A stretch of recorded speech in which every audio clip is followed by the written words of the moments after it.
मुबारकपुर की मस्जिदों में से एक फ़ेमस और आलीशान मस्जिद, जो कि मीनार वाली मस्जिद के नाम से जानी जाती है। इसकी बुनियाद आज से तकरीबन 82 साल पहले 1940 में मौलाना शुक्रुल्लाह रहमतुल्लाह अलैह द्वारा रखी गई थी। और उस दौरान एक इजलास हुआ था जो कि 3 रोज़ 10, 11 और 12 जून 1940 में हुआ था। और बहुत से बड़े बड़े उलमाए किराम तशरीफ़ लाए थे। और मैंने कुछ किताबों में देखा कि लोगों की फैसिलिटी के लिए लाउड स्पीकर का इंतज़ाम किया गया था, जो कि मुबारकपुर की हिस्ट्री में पहली बार हुआ था। जामा मस्जिद 2 हिस्सों में बनाई गई।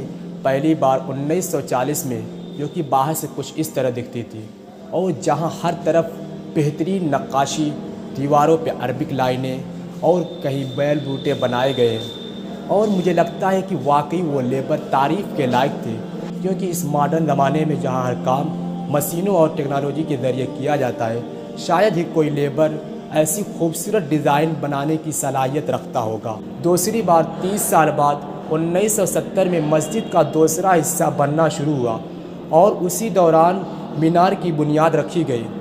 लोगों की फैसिलिटीज़ के लिए मस्जिद के चारों तरफ गेट लगवाए गए, ताकि लोग अब बहुत ही आसानी के साथ और कम वक्त में मस्जिद में दाखिल हो सकें। और दिल्ली की जामा मस्जिद की तरह इस जामा मस्जिद में भी हौद वाला वज़ूखाना बनवाया गया है, और तकरीबन 4000 लोग एक साथ इस मस्जिद में नमाज अदा कर सकते हैं।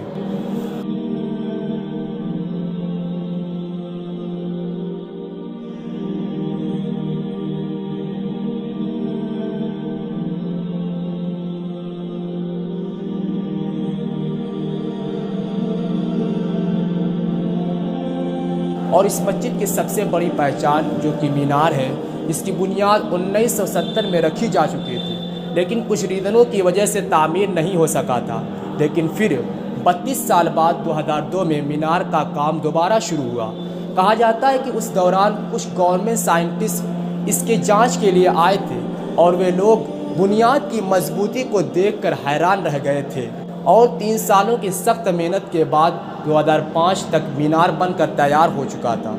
और अगर मैं इसकी लंबाई की बात करूं तो ये ग्राउंड लेवल से 245 फीट और छत से 225 फीट है। मीनार की ग्रिल की लंबाई 40 फीट है, और मीनार का ऊपरी हिस्सा जो कि पीतल से बना है, जिसकी लंबाई 12 फीट है, और सिर्फ चांद जिसका वजन 25 किलो बताया जा रहा है। और मीनार के टॉप पर पहुंचने के लिए करीब 290 सीढ़ियाँ क्रॉस करनी पड़ती हैं। मीनार इतना ऊंचा है कि 5 से 6 किलोमीटर दूर से आसानी से देखा जा सकता है। आखिर में मैं ये बताना चाहूँगा कि ये मीनार, जहाँ से हम पूरे मुबारकपुर को एक नज़र में देख सकते हैं, ये सिर्फ मस्जिद ही नहीं बल्कि पूरे मुबारकपुर की खूबसूरती को बढ़ाता है।